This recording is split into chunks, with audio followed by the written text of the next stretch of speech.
ఉంది కాబట్టి ఇంకా వాళ్ళ షేర్ తగ్గుతుంది.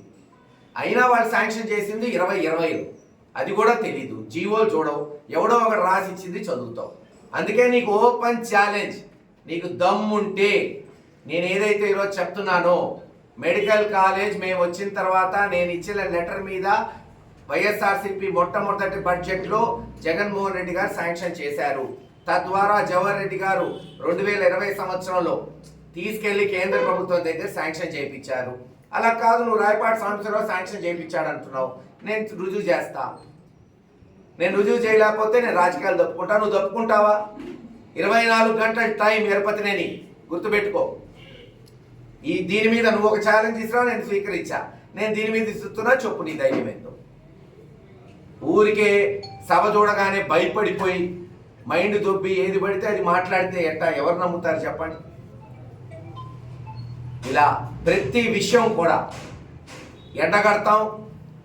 ఎందుకంటే మాకు చెప్పుకోవడానికి ప్రతి ఇంటికి పోయి వచ్చినంత ఉంది. ఆ ఇంటికి ఇచ్చిన నవరత్నాలు కానీ, లేదు ప్రతి పట్టణంలో జరిగిన అభివృద్ధి కానీ, మనం ఇప్పటికే బహిరంగ చర్చ పెట్టాను కదా. దాదాపు సంవత్సరంన్నర క్రితమే బహిరంగ చర్చకు రమ్మంటే తుస్సుమని పారిపోయా, రాకపోయా. పోనీ లోకేష్ గారు వచ్చినప్పుడు నేను వస్తానని చెప్తే నేను ఒక్కడే వస్తానని చెప్పాను.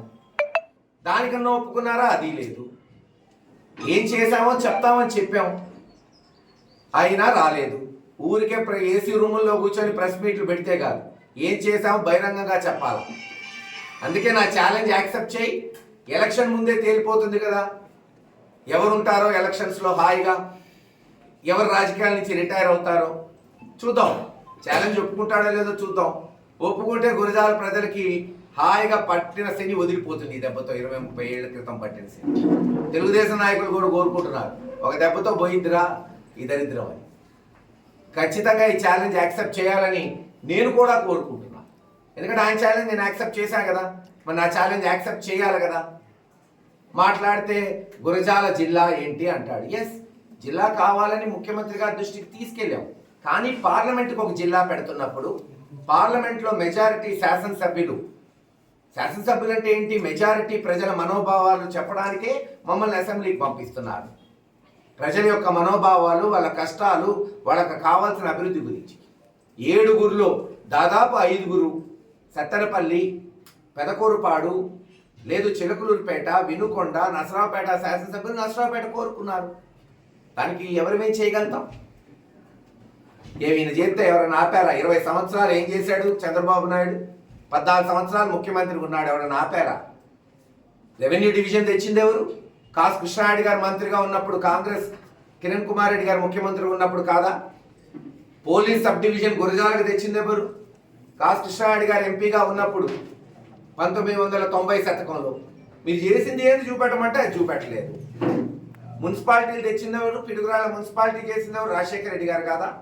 దాచేపల్లి గురజాల మున్సిపాలిటీలు టౌన్లు చేసింది ఎవరు? జగన్మోహన్ రెడ్డి గారు కాదా? మీరు చెప్పండి ఏం చేశారంటే అది చెప్పలేరు. ఒక పట్టణం, మళ్ళీ చెప్తున్నా, ఒక పట్టణం ఏదైనా నువ్వు చేసిందంటే చూపెట్టు. ఒక నేషనల్ హైవే, జాతీయ రహదారి కానీ ఒక పెద్ద రోడ్డు చేసి చూపెట్టు. మేము చూపెడుతున్నాంగా, నార్కెట్పల్లి అద్దంకి హైవే, అదిగో దాచేపల్లి మాచర్ల నేషనల్ హైవే, ఇప్పుడు కొండమూడు పేరేచర్ల శాంక్షన్ చేయించాడు జగన్మోహన్ రెడ్డి గారు. ఒక్కటి చూపి. ఓ మంచినీటి పథకం ఒక పట్టణానికి లేదు, ఒక గ్రామానికి లేదు, ఒక కాలేజు, ఒక హాస్పిటల్ ఏమీ లేక ఊరికే ఉన్నాం. అందుకే నా ఛాలెంజ్ యాక్సెప్ట్ చేయి, బాగుంటుంది. 24 గంటల టైం నీకు. Okay, thank you.